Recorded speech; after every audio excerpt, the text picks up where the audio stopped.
দেখো, the simple molecule are first ionized, meaning they are given a net electric charge, যেটা ionise হয়, then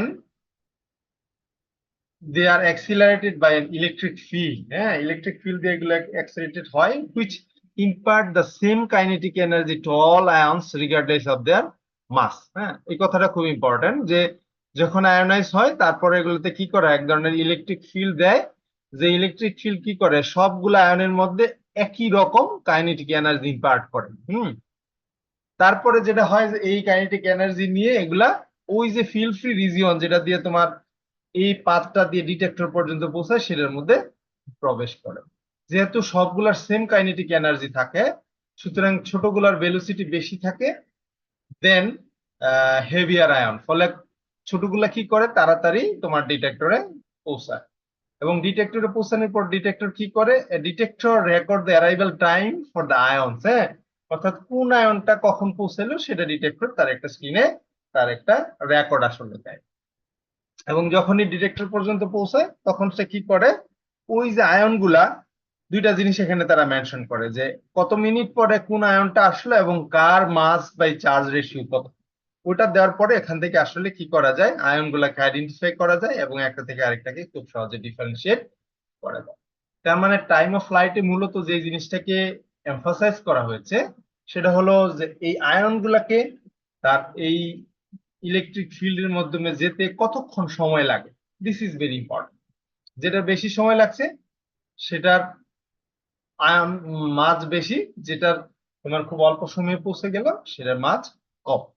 এটা আসলে এখানে মিন করতে চাইছে। আমরা যদি তার স্কিমেটিক ডায়াগ্রামটা দেখি, দেখো ডায়াগ্রামটা কিরকম, যে ভেরি সিম্পল, একই রকম বাগের গুলো যেটা দেখছো যে স্যাম্পল ইউজুয়ালি ইনজেক্টেড করা হয় এবং যখনই তোমার মাস স্পেকট্রোফটোমিটারের মধ্যে যদি তুমি এই স্যাম্পলটাকে ইনজেক্ট করো তখন সেখানে আয়ন চেম্বারে গিয়ে এগুলাকে আয়োনাইজ হয়।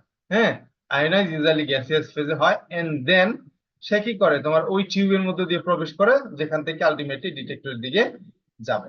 তো এই জায়গাটার মধ্যে কি করে একটা অ্যাক্সিলারেশন বা ইলেকট্রিক ফিল্ড দিয়ে এগুলাকে ফোর্স করা যে ভিতরের দিকে যাও, এবং এই যে ইলেকট্রিক ফিল্ড দেওয়া হয় সেটার মধ্যে একটা কাইনেটিক এনার্জি বা গতিশক্তি ওটার মধ্যে আনয়ন করে। এই যেহেতু গতিশক্তি ছোট বড় সব আয়নের ক্ষেত্রে একই রকম, সুতরাং যেগুলো ছোট আয়ন এগুলো খুব তাড়াতাড়ি ডিটেক্টরের দিকে যায়, বড় আয়নগুলো একটু স্লো যায়, ফলে ছোটটার তোমার ডিটেক্টর পর্যন্ত কম পৌঁছাতে কম সময় লাগে রেদার দেন হেভি আয়ন। এই যে টাইম, এটাকে আসলে আমরা বলি রিটেনশন টাইম। এই রিটেনশন টাইমের উপর বেস করে ছোট বড় এবং তাদের মাস বাই চার্জ রেশিও দিয়ে খুব সহজেই ডিফারেন্সিয়েট করা যায়। সো তার বিশেষ বৈশিষ্ট্যগুলো যদি তুমি বলি যে এই যে টাইম অফ ফ্লাইট এর এটা দিয়ে কি করা যায়, a broad group of the spectrum can be quickly analysed. হ্যাঁ, তোমার এখানে ছোট বড় যত আয়নি ফর্ম করুক না কেন সবই ডিটেক্টর এগুলাকে দেখা যাচ্ছে আইডেন্টিফাই করতে পারে, নাম্বার ওয়ান। সেকেন্ড হচ্ছে যেহেতু তোমার টাইমের উপর বেস করে অ্যানালাইসিস হয়, সুতরাং যদি দুইটা আয়নের পার্থক্য খুব কম হয়, ফর এক্সাম্পল একটা হচ্ছে 120 আর একটা হচ্ছে 125, হ্যাঁ, তো একটা নির্দিষ্ট পাথ যেহেতু অতিক্রম করে গেলে এগুলাকেও সেপারেশন বা ডিফারেন্সিয়েট করা সম্ভব। সেকেন্ড লাইন যেটা বলছি, it offers the high resolution which enhance the separation and identification of the molecules with similar masses, not same, similar, অর্থাৎ যদি কাছাকাছি মাসের হয় দেখা যাচ্ছে টাইম অফ ফ্লাইট থেকে এগুলাকে আইডেন্টিফাই করা যায়। তারপরে top analyser can cover virtually unlimited mass range, অর্থাৎ লম্বা মাস রেঞ্জ। যদি তুমি ইআই যখন আমরা দেখছি তখন আমরা দেখছি 600-700 পর্যন্ত হইলে খুব ভালো রেজাল্ট পাওয়া যায়, কিন্তু সেগুলো যখন 100,000 কভার করে ফেলে তখন এগুলা থেকে এত সহজে পাওয়া যায় না, কারণ খুব ভেঙে ছোট ছোট ফ্র্যাগমেন্ট হয়ে যায় যেগুলোকে তখন আর ডিস্টিংগুইশ করা যায় না। কিন্তু টপ যেহেতু তোমার এগুলো সফট আয়নাইজেশন ইএসএফ দিয়ে করা, এখান থেকে ইউজুয়ালি দেখা যাচ্ছে যে অনেক লম্বা মাসের ইয়াটাও করা সম্ভব। এবং আরেকটা জিনিস তোমরা দেখেছো যে যদি এটার স্কিমেটিক ডায়াগ্রাম দেখে বুঝতে যে তার যে ওয়ার্কিং প্রিন্সিপাল, অর্থাৎ টাইম অফ ফ্লাইট দিয়ে যে ion separation, it's a very simple. হ্যাঁ, অন্যটার তুলনায় আর কি, যেমন আমরা কোয়াড্রাপুল যদি আমরা তোমাদেরকে দেখাইতাম তাহলে খুব সহজে আমরা দেখতে পারতাম যে এই time of flight comparatively simple. হ্যাঁ, তো এই হচ্ছে এগুলো হচ্ছে বিশেষ বৈশিষ্ট্য টাইম অফ ফ্লাইটের। তারপরে আমরা যে জিনিসটাতে চলে যাব সেটা হচ্ছে আর দুইটা জিনিস পরে আমরা শেষ করে দিব। একটা হচ্ছে লিকুইড ক্রোমাটোগ্রাফি মাস স্পেকট্রোমেট্রি, আরেকটা হচ্ছে গ্যাস ক্রোমাটোগ্রাফি মাস স্পেকট্রোমেট্রি। অর্থাৎ খুব সহজে যদি বলে যে লিকুইড ক্রোমাটোগ্রাফি মাস স্পেকট্রোমেট্রি, খুব সংক্ষেপে বলেছে এলসিমাস। আর যেটা হচ্ছে তোমার গ্যাস ক্রোমাটোগ্রাফি মাস স্পেকট্রোমেট্রি, সেটাকে বলা হচ্ছে জিসিমাস। আমরা দুইটা প্রিন্সিপাল এবং একটা করে অ্যাপ্লিকেশন পড়ে শেষ করে দিব।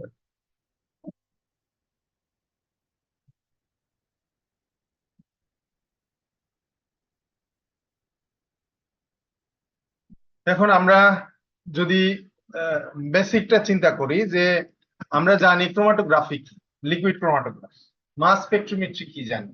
সুতরাং দুইটা কিন্তু আলাদা কম্পোনেন্ট। যদি এখন তুমি একসাথে যদি করতে চাও যে এলসি মাস, হ্যাঁ, অথবা লিকুইড ক্রোমাটোগ্রাফি মাস স্পেকট্রোমেট্রি যদি তুমি বলতে চাও, তাহলে খুব সহজেই আমরা বলতে পারি যে this is the combination of mass spectrometry. তা লিকুইড ক্রোমাটোগ্রাফি মাস স্পেকট্রোমেট্রি একটা অ্যানালাইটিক্যাল টেকনিক। এখানে যে জিনিসটা তোমার গুরুত্বপূর্ণ, যে এটার মধ্যে লিকুইড ক্রোমাটোগ্রাফি থাকবে, সাথে সাথে মাস স্পেকট্রোমেট্রি থাকবে। এর কারণটা কি? কারণটা হচ্ছে যেখানে দুইটার কারণ বা দুইটার পারপাস দুই রকম। লিকুইড ক্রোমাটোগ্রাফি, দেখো এখানে নিচের লাইনে আমরা লিখে দিয়েছি যে liquid chromatography can be use to separate them out. হ্যাঁ, অর্থাৎ যদি কোনো একটা মিক্সচারে একাধিক কম্পাউন্ড থাকে, তাহলে ক্রোমাটোগ্রাফি কি করতে পারে, এটা কি খুব সহজে সেপারেট করতে পারে। And then this separated eluent sample are pass to the mass spectrometry. তো মাস স্পেকট্রোমেট্রির কাজ কি সেটা আমরা জানি, আয়োনাইজ করে, তারপর আয়নগুলো সেপারেশন করে, ডিটেকশন করে, ডিটারমাইন করে যে আসলে এর মধ্যে কি কম্পাউন্ড ছিল। ফলে এখানে যদি তুমি মিক্সচার দাও, মিক্সচারটা লিকুইড ক্রোমাটোগ্রাফিতে আগে সেপারেটেড হয়, সেপারেটেড হয়ে তারপরে যখন মাস স্পেকট্রোমেট্রিতে প্রবেশ করে, সেখানে আয়োনাইজ হয়, আয়োনাইজ হয়ে তারপরে সেগুলো সেপারেটেড হয় এবং তারপরে কি করে, ডিটেকশন হয়। ডিটেকশন হয়ে মূলত ওই কম্পাউন্ড গুলোর আইডেন্টিফিকেশন এজ ওয়েল এজ মাস ডিটারমিনেশনটা করা সম্ভব মাস স্পেকট্রোমেট্রি। ফলে তুমি একটা মিক্সচার অফ কম্পাউন্ড যদি থাকে, তাহলে খুব সহজে এগুলোকে আলাদা করে কোনটা কোন ধরনের কম্পাউন্ড সেগুলো সম্পর্কে তুমি একটা আইডিয়া পাওয়া সম্ভব হচ্ছে এলসিমাস। আরেকবার যদি বলি যে এলসিমাস বলতে এখানে দুইটা জিনিসকে বোঝানো হচ্ছে, একটা লিকুইড ক্রোমাটোগ্রাফি আর একটা মাস স্পেকট্রোমেট্রি। হুম, সুতরাং লিকুইড ক্রোমাটোগ্রাফি মিক্সচারের কম্পোনেন্ট গুলোকে সেপারেট করে, আর মাস স্পেকট্রোমেট্রি কি করে, ওই সেপারেটেড কম্পোনেন্ট গুলোকে আয়নাইজ করে, সেপারেট করে তারপর ডিটেকশন করে। সো তুমি যদি ওভারঅল কম্পোনেন্ট যদি ইনস্ট্রুমেন্টটা চিন্তা করো, তাহলে মিক্সচার থেকে আলটিমেটলি আলাদা আলাদা ফ্রাগমেন্টের মাস স্পেকট্রোমেট্রি আসলে অ্যানালাইজ করে। এগুলো লট অফ অ্যাপ্লিকেশনস আছে, যেমন তোমার ফার্মাসিউটিক্যাল ড্রাগ ইনগ্রেডিয়েন্ট অ্যানালাইসিসের জন্য খুব ইম্পর্টেন্ট। তারপরে intermediates and the relative chemical, সেগুলাকে তোমার অ্যানালাইসিস করা সম্ভব। এখন ফার্মাসিউটিক্যালে তোমরা যারা ফার্মেসি পড়েছো, ফার্মাসিউটিক্যালে যদি চাকরি করো, তখন তুমি দেখতে পারবে যে যখনই কোনো একটা ড্রাগ আসে, তার অনেকগুলো অ্যানালাইসিস থাকে। তার মধ্যে একটা খুবই গুরুত্বপূর্ণ অ্যানালাইসিস হচ্ছে তোমার রিলেটিভ সাবস্টেন্স বা ইম্পিউরিটিস। হ্যাঁ, অন্য অনেকগুলোই আছে তার মধ্যে, কারণ ইম্পিউরিটিস যত বেশি থাকবে, ড্রাগের টক্সিসিটি তত বেশি থাকবে। সুতরাং কি পরিমাণ ইম্পিউরিটিস আছে সেটা অ্যানালাইসিস করা কিন্তু খুব গুরুত্বপূর্ণ। এবং সেই কাজটা কিন্তু যখন আননোন থাকে, তখন তোমাকে এই এলসি মাস অবশ্যই তোমাকে ইউজ করতে হবে। যখন তোমার কাছে সব নোন হয়ে যাবে, তখন সিম্পল তোমার লিকুইড ক্রোমাটোগ্রাফি দিয়ে কতটুক মাস আছে, কতটুক ইম্পিউরিটিস আছে, সেগুলো তুমি কিন্তু খুব সহজে এস্টিমেট করে দেবে। কিন্তু যখন তুমি জানো না যে ইম্পিউরিটিসটা কি বা তার রিলেটিভ টাইপ কোন, তখন কিন্তু তোমাকে আলটিমেটলি এই এলসি মাস ইউজ করে প্রথমে এটাকে ডিস্টিংগুইশ করতে হবে, ক্যারেক্টারাইজ করতে হবে, তারপর তুমি বলে দিতে পারবা যে ওই যে ইম্পিউরিটিস, সেই ইম্পিউরিটিস এর সাইড ইফেক্ট আসলে কিরকম। সো দা আমি যদি বলি যে এলসি ইনস্ট্রুমেন্টের মধ্যে আসলে কি কি থাকে, তার কি কি কম্পোনেন্ট থাকে, তো আমাদের এতক্ষণের আলোচনা থেকে নিশ্চয়ই বুঝছো যে এটার মধ্যে একটা লিকুইড ক্রোমাটোগ্রাফি থাকে আর একটা মাস স্পেকট্রোমেট্রি। আমি এখানে খুব সংক্ষেপেই আসলে বলতে চাইছি যে লিকুইড ক্রোমাটোগ্রাফিতে প্রথম স্যাম্পল যদি ইনসার্টেড করা হয়, তাহলে এখানে কি করে, আরেকটা জিনিস তোমরা জানো যে লিকুইড ক্রোমাটোগ্রাফির দুইটা ফেজ থাকে, একটা হচ্ছে মোবাইল ফেজ আর একটা হচ্ছে স্টেশনারি ফেজ। তো মোবাইল ফেজের কাজ কি, যে সে স্যাম্পলটাকে ডিজলভ করে স্টেশনারি ফেজের মধ্যে দিয়ে যায়। আর স্টেশনারি ফেজের সাথে তোমার ওই যে ইনগ্রেডিয়েন্ট অথবা তুমি যদি বলি কম্পোনেন্টের কি ধরনের ইন্টারাকশন হয়, তার উপর বেস করে কম্পোনেন্ট গুলা সেপারেশন হয় বা অ্যানালাইট গুলা সেপারেশন হয়। তো এলসির কাজটা যদি, এই কথাটা আমি দুইটাকে একবারে লিখে দিয়েছি, দেখো the sample is introduced to the LC system and separated based on the interaction of the analyte with the stationary phase of the column।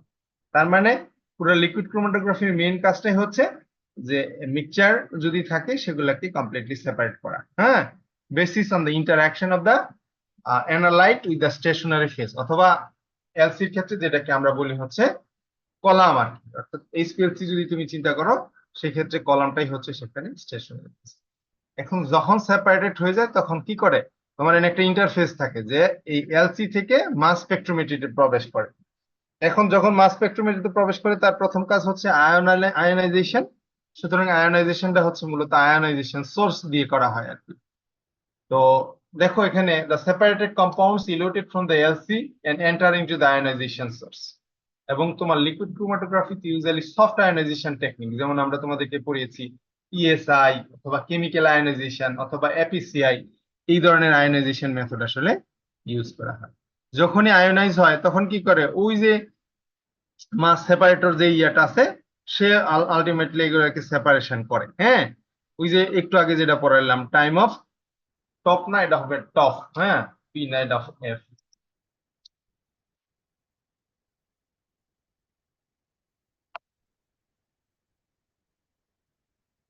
Sir একটা প্রশ্ন ছিল। দাঁড়া, হ্যাঁ এবার বলো। স্যার, লিকুইড ক্রোমাটোগ্রাফিতে হচ্ছে সেপারেট করে, আবার মাস স্পেকট্রোস্কোপিতেও তো সেপারেট করে, তাহলে আলাদা করে আবার লিকুইড ক্রোমাটোগ্রাফি অ্যাড করার কি দরকার ছিল? হ্যাঁ আমি তোমার প্রশ্ন বলছি। তোমার লিকুইড ক্রোমাটোগ্রাফি যেটা সেপারেট করে সেটা হচ্ছে আলাদা কম্পাউন্ড।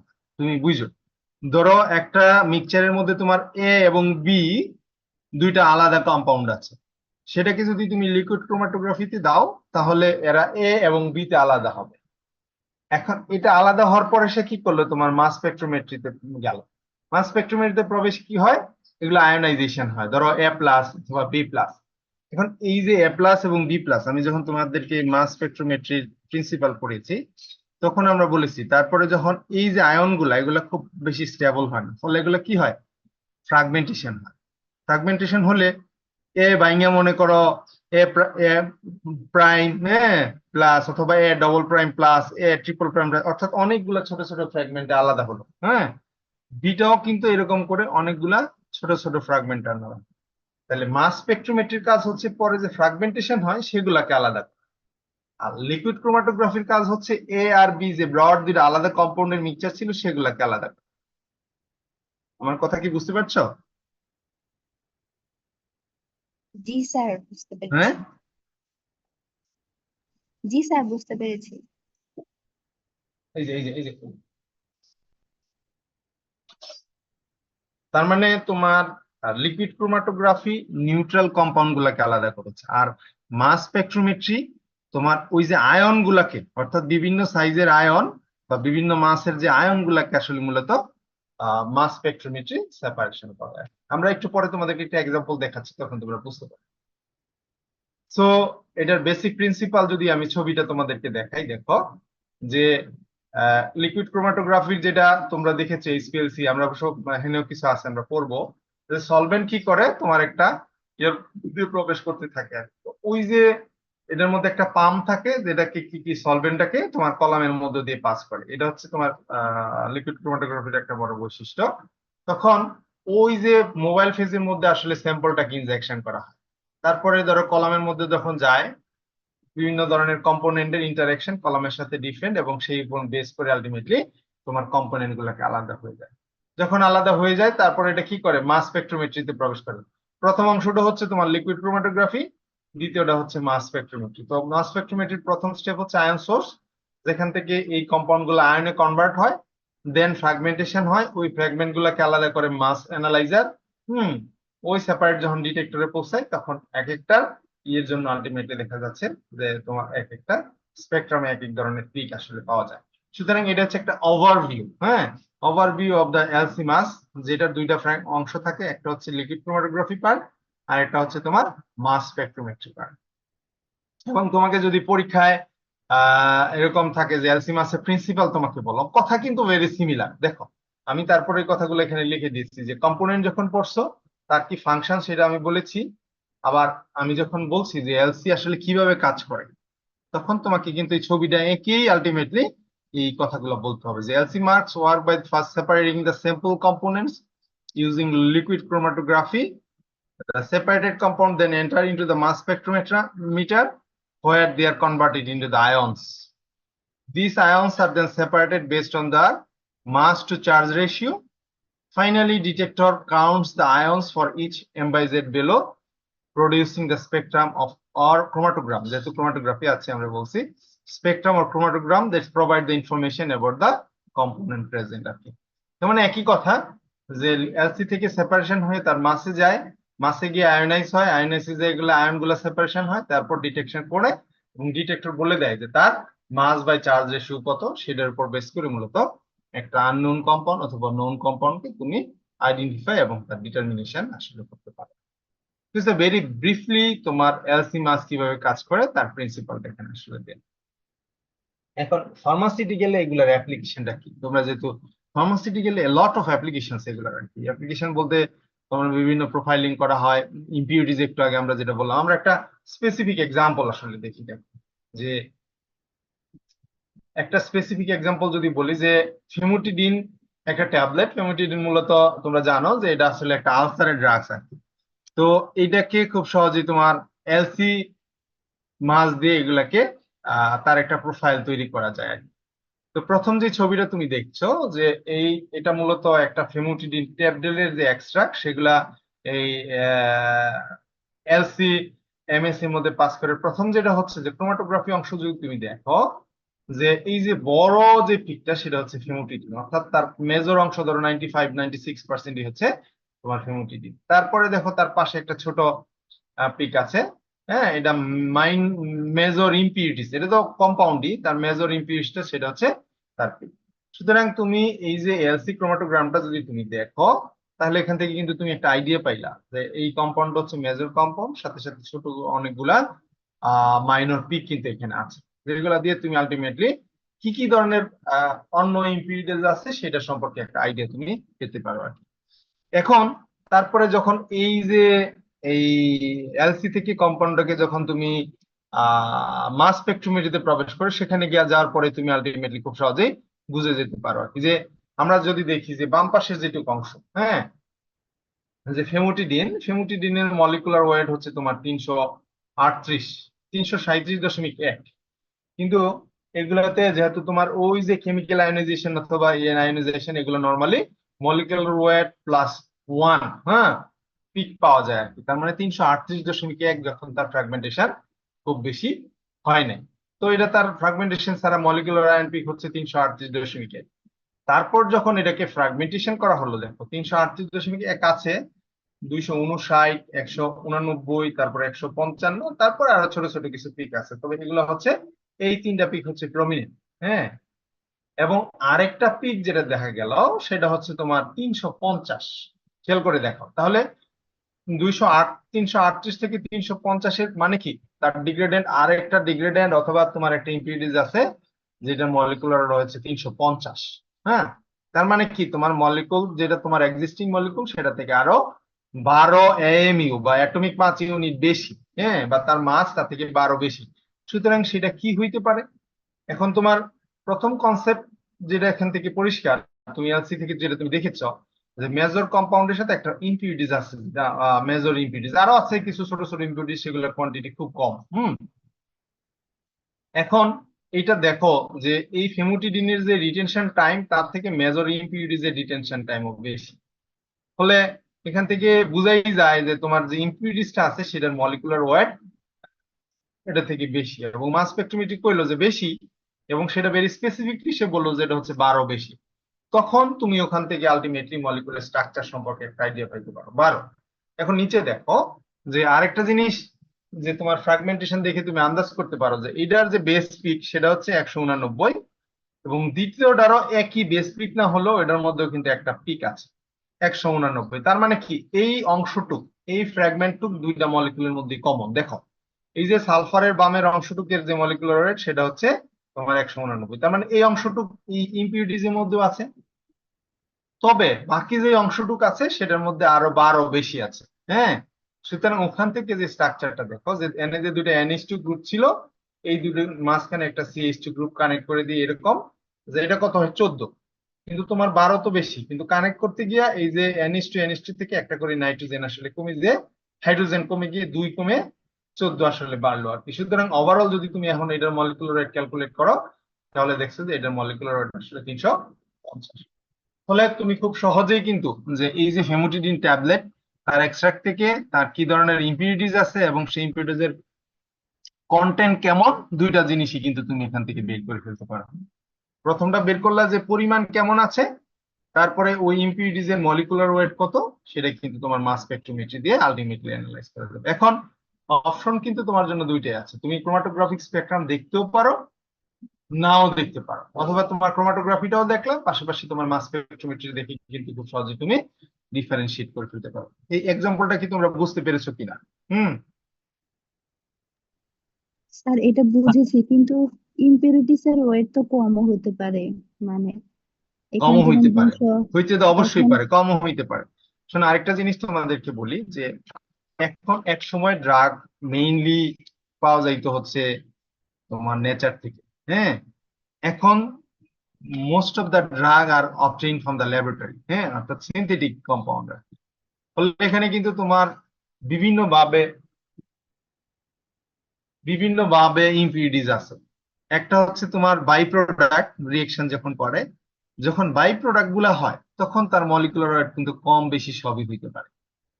আরেকটা বাই সিস্টেমটা যেটা আমরা বলি হচ্ছে প্রসেস কন্টামিনেশন, যে রিয়েকশন চলার সময় অথবা এটা থেকে পিউরিফিকেশন করার সময় যদি কন্টামিনেশন হয়, সেটা ছোট বড় হইতে পারে। আরেকটা জিনিস সোর্স, সেটাকে আমরা বলি ডিগ্রেডেন্ট, যে একটা মলিকুল ভেঙে আরো ছোট ছোট ফ্র্যাগমেন্ট হইতে পারে।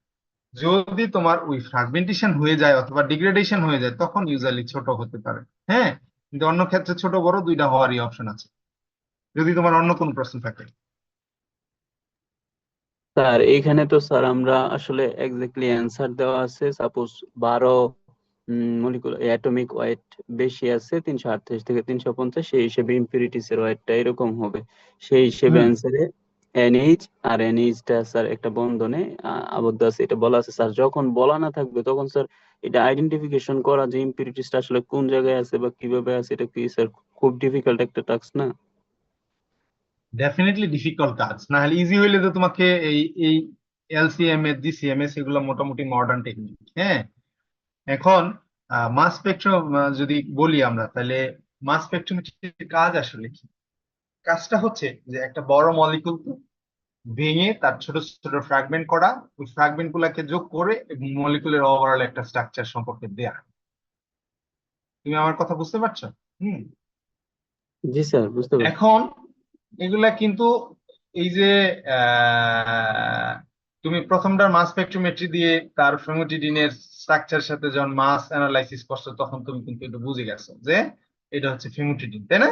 কারণ তুমি জানো যে ফেমোটিডিন মলিকুলার হচ্ছে 337। তারপর ESI যদি আয়োনাইজ করে অথবা কেমিক্যাল আয়োনাইজেশন দিয়ে যদি আয়োনাইজ করে, তাহলে এক বেশি হয়, ইউজুয়ালি একটা হাইড্রোজেন যোগ হয়। সুতরাং 338, সুতরাং এইটা ঠিক আছে। এখন আরেকটা কম্পোনেন্ট পাওয়া গেল যেটা তার থেকে 12 বেশি, হ্যাঁ। এখন 12 বেশি বললেই তুমি শেষ কিন্তু ক্ষান্ত থাকো না। আরেকটা জিনিস আমি তোমাদেরকে বলেছি যে তুমি যদি এটার ফ্র্যাগমেন্টেড অংশ যদি দেখো, এটার ফ্র্যাগমেন্টেড অংশ যদি দেখো, দেখো যে এটার মধ্যে তার বেস পিক হচ্ছে 189, এটাতেও কিন্তু 189, কিন্তু এই কথাটা কিন্তু এখানে আছে। খেয়াল করো, এটা কিন্তু খুবই ইম্পর্টেন্ট। তার মানে কি, যেই অংশটুকের মলিকুলার ওয়েট 189, এই মলিকুলে দুইটা মলিকুলের মধ্যে এই অংশটুকু কমন। ফলে তুমি কিন্তু এই মলিকুলের অংশ সম্পর্কে একটা আইডিয়া আসলে পাইছো, বুঝতে পারছো কিনা? হুম। জি জি স্যার, বুঝতেছি স্যার। হ্যাঁ। এখন বাকি যে অংশটুকু আছে, সে অংশটুকুকে তোমার বিভিন্ন রকম চেঞ্জ করে করে দেখতে হবে যে কিভাবে হলে তোমার এই 12 সাথে মিলে। এটা মাস স্পেকট্রোমেট্রিতে আমরা তো তাই করি, কারণ শুধু মাস দিয়ে যে একটা মলিকুলকে কমপ্লিটলি অ্যানালাইসিস করা যায় এটাও কিন্তু সম্ভব না। তুমি এনএমআর মাপবা, হ্যাঁ, তুমি IR মাপবা, তারপরে তুমি মাস LC মাস করা, তারপরে কিন্তু তুমি আইডিয়া পাবা। সুতরাং এখানে অন্য যেমন আছে যে তাহলে তোমার NMR যখন মাপবা, তখন ধরো সালফার, নাইট্রোজেন, কার্বন, এগুলোর জন্য তো তুমি আসলে কোনো ধরনের প্রোটন NMR যদি মাপো, তুমি সেটা কিন্তু পাবে না। হুম। আবার এখানে এই যে CH2 কমন যেহেতু, সুতরাং এটার পিক আর এটার পিক মিলে যাবে NMR এ। দেখো যে LC থেকে তুমি এইটুকু আইডিয়া পাইলা, আবার NMR এ তোমার এই CH2 এগুলো কিন্তু তোমার কাছে নিশ্চিত থাকে, তাই না? যেহেতু একই রকম স্ট্রাকচার। আবার এখানে দুইটা n2 আছে, তার জন্য আলাদা আলাদা পিক পাবা, কিন্তু এখানে কিন্তু n2 দুইটা ক্লোজ হয়ে গেল। হ্যাঁ, যেটা খুব সহজে আইআর থেকে n2 এর জন্য আলাদা পিক পাওয়া যাবে, কিন্তু শুধু n এর জন্য একটা করে পিক পাবে। যখন তুমি এটার এই মাসের সাথে যখন তুমি মাস এবং এনএমআর এবং আইআর এর সাহায্য নিবা, তখন তুমি কিন্তু খুব সহজেই বলে ফেলতে পারবা। আসি হুম তখন যখন তুমি বিভিন্ন ধরনের গ্রুপ অ্যাড করে করে তুমি যখন চেক করবা, তখন দেখবা যে যদি এরকম CH2 গ্রুপ দুটাকে কানেক্ট করে দিলে আলটিমেটলি তোমার এই মাস স্পেকট্রোমিটারের সাথে আসলে বা মাস স্পেকট্রামের সাথে মিলে। তার মানে যে কথাটা তোমাকে বলতে চেয়েছি, যদি তোমার ক্ষেত্রে ফার্মাসিউটিক্যালে ধরো ইউজুয়ালি মেথড গুলা ভ্যালিডেট মেথড থাকে এবং নোন থাকে, হ্যাঁ, ফলে কিন্তু খুব সহজে আলাদা করে ফেলা যায়। যখন তোমার কম্পাউন্ড আননোন থাকবে, তখন তুমি যেটা বললা এটা আসলে ডিফিকাল্ট। ফলে শুধু মাস স্পেকট্রোমেট্রি দিয়ে তুমি করতে পারবে না, তার সাথে অন্য যেসব স্পেকট্রোস্কোপি আছে তোমার আইআর, এনএমআর, অন্য আরো অনেক কিছু যেগুলো পড়িয়েছি, সবগুলোর কম্বিনেশন সহই কিন্তু আলটিমেটলি এটাকে আইডেন্টিফাই তোমাকে করতে হবে। আশিক, কি বুঝতে পারছো? জি স্যার, বুঝতে পারছি। আচ্ছা, আর কারো কোনো প্রশ্ন আছে? স্যার ইম্পিউরিটিস যদি ছোট মানে মলিকুলার ওয়েট থেকে ছোট হতো তখন কিভাবে সেটা বোঝা যেত? আই এম সরি, আমি তোমার কথাটা বুঝতে পারি না, আবার যদি একটু বলো। স্যার এখানে যেমন মেইন কম্পাউন্ডের মলিকুলার ওয়েট ছিল 337/32, সাইজি, হ্যাঁ হ্যাঁ তো এখন ইম্পিউরিটিস এর weight যদি কম হতো, মনে করেন 201 বা এরকম, হ্যাঁ তখন এটাকে আমি মেইন মলিকুল থেকে আলাদা করতাম কিভাবে, যে এটা ফ্র্যাগমেন্টের অংশ না এটা ইম্পিউরিটিস, সেটা বুঝবো কিভাবে? হ্যাঁ, ঠিক আছে। তুমি এই জন্যই আমি কিন্তু তোমাদেরকে দুইটা ক্রোমাটোগ্রাফিও দেখাইলাম এবং মাস স্পেকট্রোমেট্রি দেখাইলাম। এখান থেকে কিন্তু তোমার এখন দেখো যে এই আমরা কিন্তু ক্রোমাটোগ্রাফি দিয়ে কিন্তু প্রথমে একটা আইডিয়া নিয়ে নিয়েছি যে কম্পাউন্ডটা কি একদম সুপার পিওর, অন্য কিছু আছে নাকি নাই। তাহলে তুমি কিন্তু এখান থেকে একটা আইডিয়া পাবা। হ্যাঁ, নাম্বার ওয়ান, যে এটাতে ইম্পিউরিটিজ আছে এবং সেটার মলিকুলার ওয়েট কি এটা থেকে কম না বেশি। যদি কম হইতো তাহলে ডেফিনেটলি আগে চলে আসতো। প্রথম প্রশ্ন এলসি থেকে গেলাম। তারপর তোমার দ্বিতীয় প্রশ্ন, যে এই যে ইম্পিউরিটিজ যে কম্পাউন্ড যদি ছোট হইতো, তাহলে কি তোমার আসল মলিকুল বাইঙে এটা হইলো নাকি আলাদা একটা ইম্পিউরিটিজ হলো? এটাই তো তোমার প্রশ্ন, তাই না? জি স্যার। হ্যাঁ, এখানে কিন্তু একটু আগে কিন্তু আমি বলেছিলাম যে ইম্পিউরিটিস কিন্তু দুই রকমের হয়। একটা হচ্ছে মলিকুলার ডিগ্রেডেন্ট যদি হয়, যদি কোনো কারণে এই কম্পাউন্ডের ডিগ্রেডেন্টটা ইম্পিউরিটিস হিসেবে থাকে, তখন তুমি মাস স্পেকট্রোমেট্রি দেখলেই বুঝবা তার যে মলিকুলার ওয়েট, হ্যাঁ, আর ওই যে কম্পাউন্ড সেটার যে ফ্রাগমেন্টেশনের কোন একটা ইয়ার সাথে তোমার এটা মিলবে। হ্যাঁ, ফর এক্সাম্পল তোমার এই ফেমোটিডিন যদি এই 189টা যদি ইম্পিউরিটিস হিসেবে হয়, তার মানে কি সে ওই প্রসেস চলাকালীন সময়ে জেনারেট করেছে, not in the mass spectrometer. ফলে এটা কিন্তু আলাদা হয়ে রেকর্ডারে আসবে, ফলে সে 189তে একটা দিবি, ধরো একটা ইম্পিউরিটিস এর পিক তুমি পাবা। সাথে সাথে আহ, আবার যখন এই কম্পাউন্ডটা আসবে, সেখানে যখন এটা ফ্র্যাগমেন্টেশন হবে, তখন তুমি কিন্তু 189তে পাবা। এখন তুমি তাহলে বলতে পারবে স্যার এটা ইম্পিউরিটিস, এটা কিভাবে বুঝবো?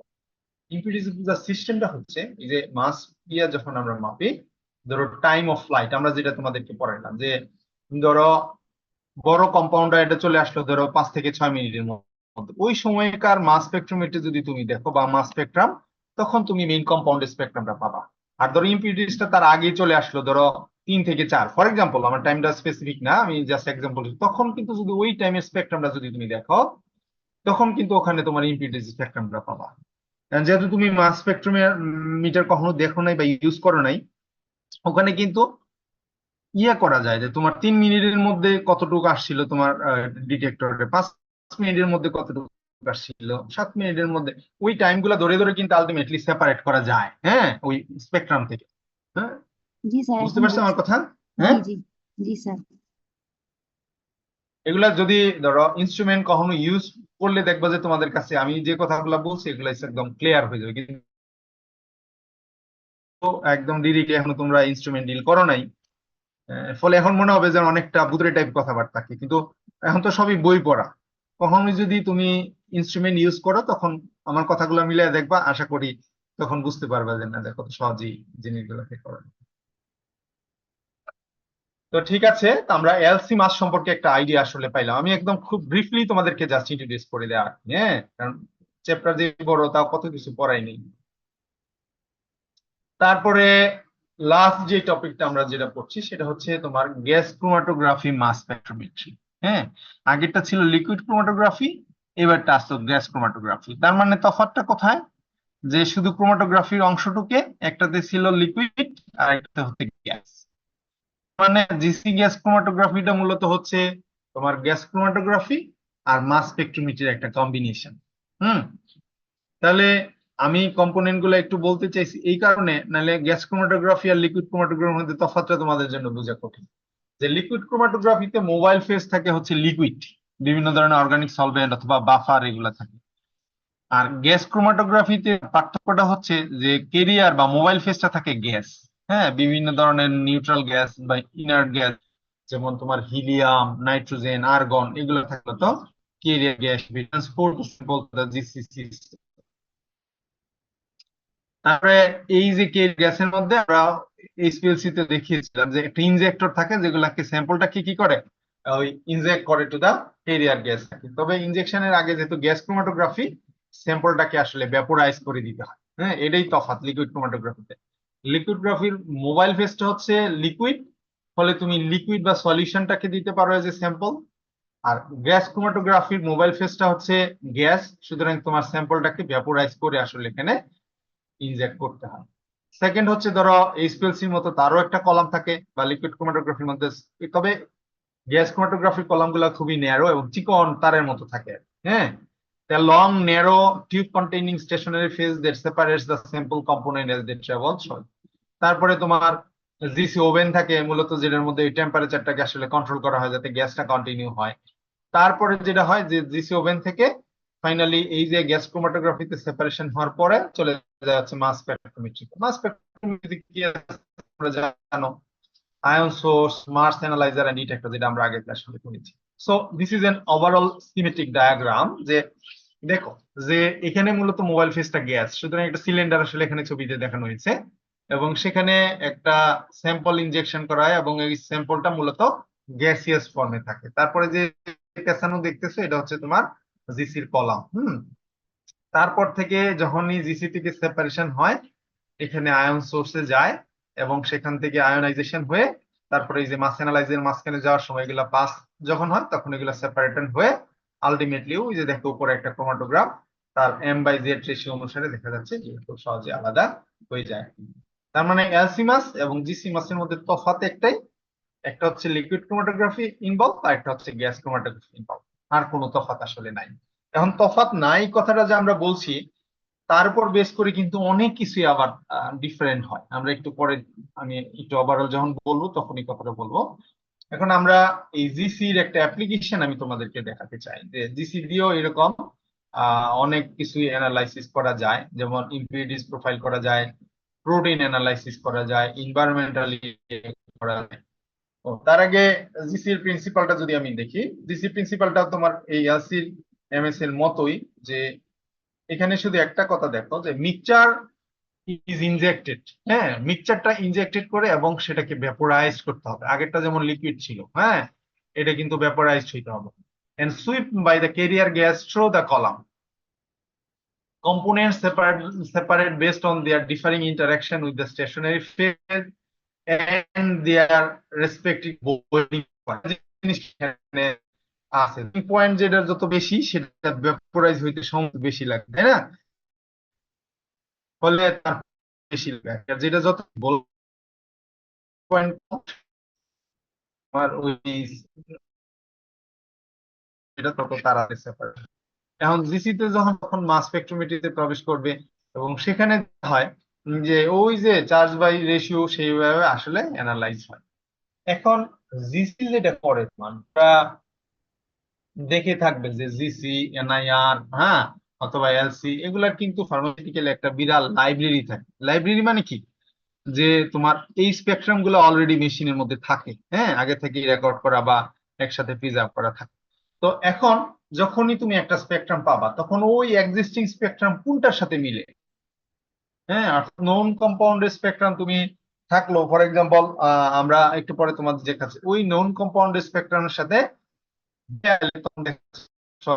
বলে দেয় তোমার এই অংকটা আছে।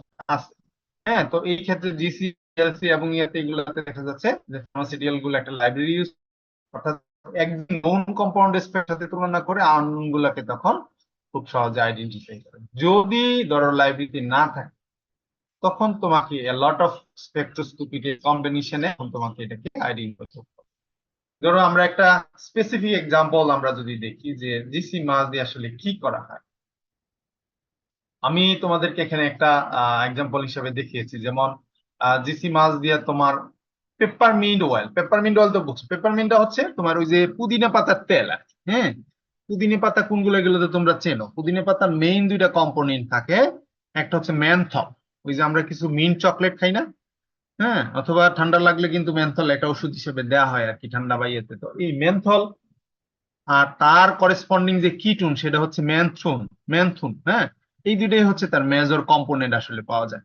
দেখো এটার একটা ক্রোমাটোগ্রাফিক আমি এখানে দেখিয়েছি যে বড় সিগন্যালটা সেটা হচ্ছে ম্যানথল। তার মানে তোমার এই যে পিপারমিন্ট অয়েলের বড় বা মেইন কম্পোনেন্টটা হচ্ছে ম্যানথল, সাথে সাথে কিছু মেজর ইম্পিউরিটি সেটা হচ্ছে তোমার ম্যানথুন, অর্থাৎ তার করেসপন্ডিং অক্সিডাইজ প্রোডাক্ট কিটুনটাই হচ্ছে তার। তাছাড়াও আরেকটা ছোট পিক, এখানে আরো ছোট 3টা পিক দেখা যাচ্ছে, তবে ছোটগুলোর মধ্যে বড় যেটা সেটা হচ্ছে আইসোমেনথল। আইসোমেনথলটার জন্য এটা মূলত কিভাবে আইডেন্টিফাই করা হয়েছে যে আগে আইসোমেনথলটাকে তোমার ওই লাইব্রেরিতে অ্যাটাচ করা, অর্থাৎ এই যে জিসির মধ্যে এটা আছে। ফলে যখন জিসি ক্রোমাটোগ্রাম তোমার চিন্তা করছো তখন সে কিন্তু বলে দিচ্ছে যে এই বড়টা হচ্ছে মেনথল, এটা হচ্ছে আইসোমেনথল এবং এটা হচ্ছে মেনথল। এখন ম্যানথুন এবং ম্যানথল এই দুইটাকে তুমি খুব সহজেই কিন্তু মাস স্পেকট্রোমেট্রি দিয়ে আলাদা করতে পারো, কারণ যেহেতু দুইটার মাস ডিফারেন্ট, হ্যাঁ, সুতরাং এবং দুইটা দুই সময়ে তোমার মাস স্পেকট্রোমেট্রিতে আসে এবং তার ফ্র্যাগমেন্টেশন প্যাটার্ন দেখে তুমি খুব সহজে বলে দিতে পারো যে এটা হচ্ছে ম্যানথল আর এটা হচ্ছে ম্যানথল। কিন্তু আইসোমেনথল এবং ম্যানথল সেটাকে তো তারা তো মূলত হচ্ছে দুইটা আইসোমার, তাহলে সেটাকে কেমনে সেপারেট করবা? দেখো যদি দেখাই, তো এটা একটা মেনথল, বাম পাশেটা ডান পাশেটা হচ্ছে তোমার আইসোমেনথল। খেয়াল করে যদি তুমি স্ট্রাকচারটা দেখো যে এটার মধ্যে ডট ডট লাইন দিয়ে এটা, আর এটার মধ্যে সলিড লাইন বা ডিপ লাইন। তার উল্টাটা হচ্ছে তোমার এখানে dot dot line solid line, তার মানে কি একটা আরেকটার এনানসিউমার, হ্যাঁ, বা আইসোমার তুমি যদি খুব সহজে বুঝো। তো এনানসিউমারের দুইটা তো মলিকুল সেম, খালি তার স্টেরিওকেমিস্ট্রি ডিফারেন্ট, তাহলে এগুলাকে কিভাবে তুমি আলাদা করো? হ্যাঁ, এটাও কিন্তু তোমার এই জিসি মাস দিয়ে করা যায়। তখন তোমাকে কি করতে হবে যে তোমার দুইটা মাস স্পেকট্রামকে খেয়াল করতে হবে। দেখো আমি লিখে দিয়েছি, although menthol and isomenthol are the isomer and contain more or less same ions in their mass spectrum, there are distinct difference in the intensity of these ions. এখন তোমার এই কথাটা যেটা বলছি যে তোমার মলিকুল সেম, সুতরাং তাদের আয়োনাইজেশন করার পরে যে আয়ন তৈরি হবে সেটা তো মোরালি সেম হবে। তাহলে সেপারেশন করার টেকনিকটা আসলে কি? টেকনিকটা হচ্ছে তোমার দুইটা মাস স্পেকট্রাম দেখতে হবে। তুমি যদি এখন খুব মানে তীক্ষ্ণ দৃষ্টিতে দেখো তাহলে দেখো যে দুইটারই মলিকুলার ওয়েট কিন্তু 138, হ্যাঁ, তার মানে সেম কম্পাউন্ড। তার প্রথম ফ্র্যাগমেন্ট যদি তুমি দেখো 123, এটাতেও কিন্তু 123, এবং তারপরে 109, এটাতেও কিন্তু 109। এই এই দুইটার মধ্যে সেম।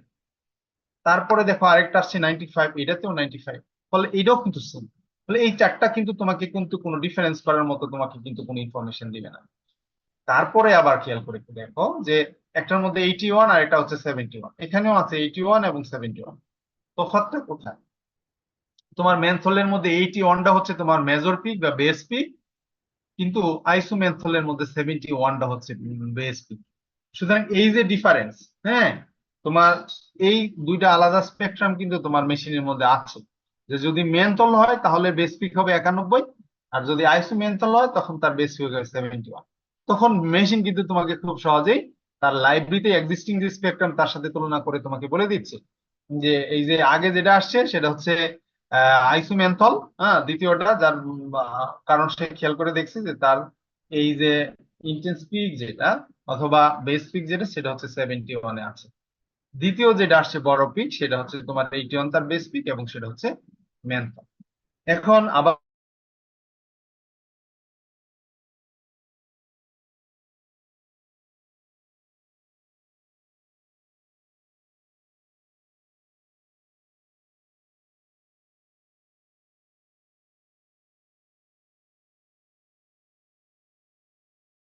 কিছুই তোমার আলটিমেটলি জিসি মাস দিয়ে করা যায়। যেমন যদি কোনো একটা সিনথেটিক ড্রাগ তৈরি করার সময় ইন্টারমিডিয়েট যদি কোনো তৈরি হয়, অথবা যদি কোনো ডিগ্রেডেশন প্রোডাক্ট তৈরি হয়, সেগুলোকেও জিসি দিয়ে অ্যানালাইসিস করা যায়।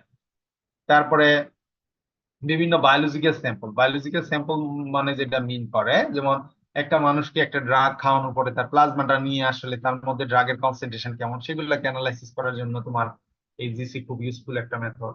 অথবা তোমার কোনো কন্টামিনেট কোনো যদি, যেমন detecting the contaminants, analysing the flavour profile. তোমার তোমার ফার্মাসিউটিক্যালে প্রচুর ফ্লেভারিং এজেন্ট ইউজ করতে হয়, তোমরা জানো। হ্যাঁ, কারণ বিশেষ করে বেবি অথবা এই আইটেম গুলাতে কোনোটার মধ্যে কালার এন্ড, কোনোটার মধ্যে তোমার ফ্লেভার এন্ড, এগুলো কিন্তু ইউজ করতে হয়। সুতরাং জিসি দিয়ে কিন্তু ওগুলা প্রোফাইলটা খুব সহজে অ্যানালাইসিস করা যায়।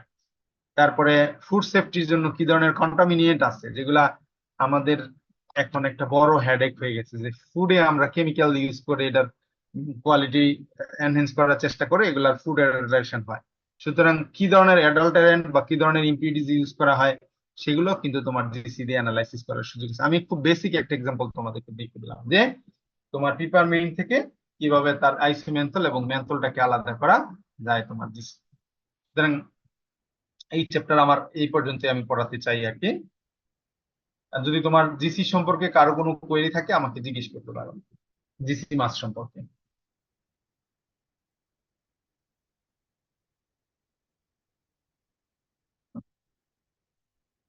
আমি আবার ব্রিফলি বলে দিই, হ্যাঁ, যে এলসি এবং জিসির মধ্যে মেন তফাৎটা হচ্ছে এলসি লিকুইড ক্রোমাটোগ্রাফি আর জিসি হচ্ছে গ্যাস ক্রোমাটোগ্রাফি। তাহলে পার্থক্যটা কোথায়? এলসির মোবাইল ফেজটা হচ্ছে লিকুইড আর জিসির মোবাইল ফেজটা হচ্ছে গ্যাস। সুতরাং এলসির মধ্যে যখন তুমি স্যাম্পল দাও তাকে সলিউশন আকারে দেওয়া যায়, কিন্তু গ্যাস ক্রোমাটোগ্রাফিতে যখন তুমি স্যাম্পলটাকে ইনজেক্ট করো এটাকে ভ্যাপোরাইজ করে ইনজেক্ট করতে হয়। দেখো মানে এক নামে কিন্তু অনেকগুলো তফাৎ আসলে চলে আসবে, এবং আর বাকি মোটামুটি সেম। এবং এখানে আমরা একটা অ্যানালাইসিস সম্পর্কে তোমাদেরকে আইডিয়া দিলাম, যে পিপারমিন্ট অয়েলের তার মেইন কম্পোনেন্ট হচ্ছে ম্যান্থন আর ম্যান্থল। এখন যেহেতু ম্যান্থল আর ম্যান্থনের মলিকুলার ওয়েট আলাদা, সুতরাং এটা মাস স্পেকট্রোমেট্রিতে তুমি খুব সহজে আলাদা করতে পারবে। যদি জিসি দাও তাহলে দুইটা স্পেকট্রাম মানে দুই সময় ডিটেক্টর পৌঁছাবে, এবং তখন দুই ধরনের ফ্র্যাগমেন্টেশন তুমি দিতে পারবে, সহজে এটা আলাদা করবে। কিন্তু আইসোমেন্থল এবং ম্যান্থল দুইটা হচ্ছে একটা আরেকটা আইসোমার, সেটাকে কিভাবে সেপারেট করা, এই কম্পাউন্ডটাকে সেপারেট করার জন্য তাদের মাস ফ্র্যাগমেন্টেশন তোমাকে দেখতে হবে।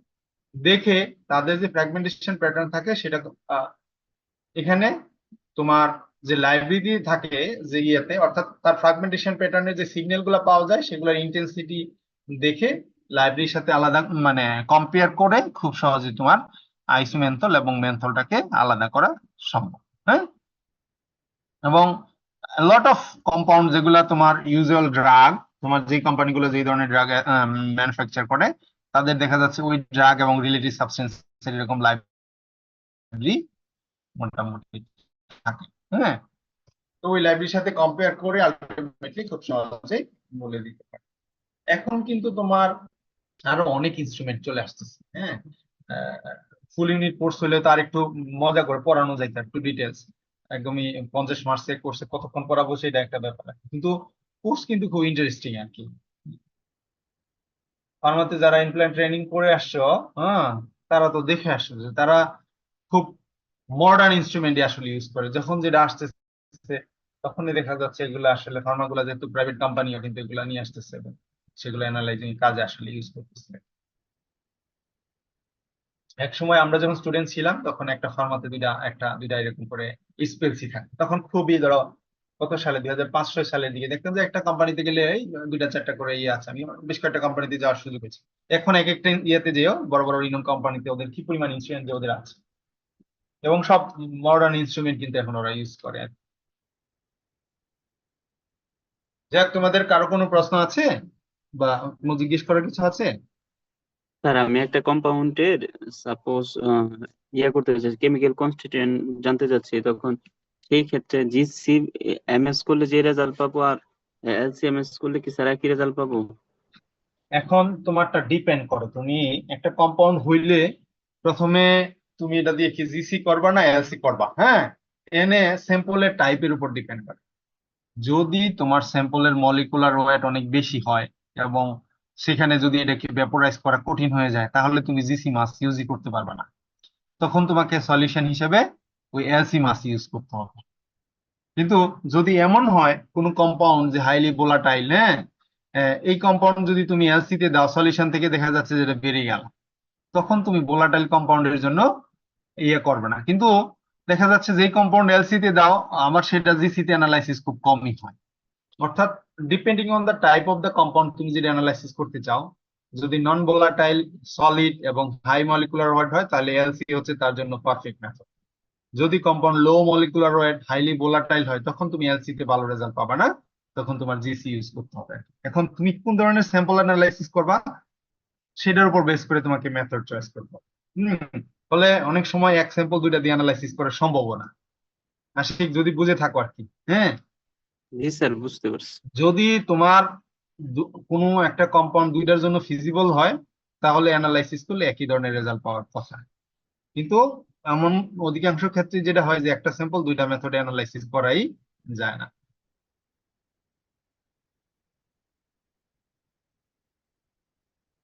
আর কেউ?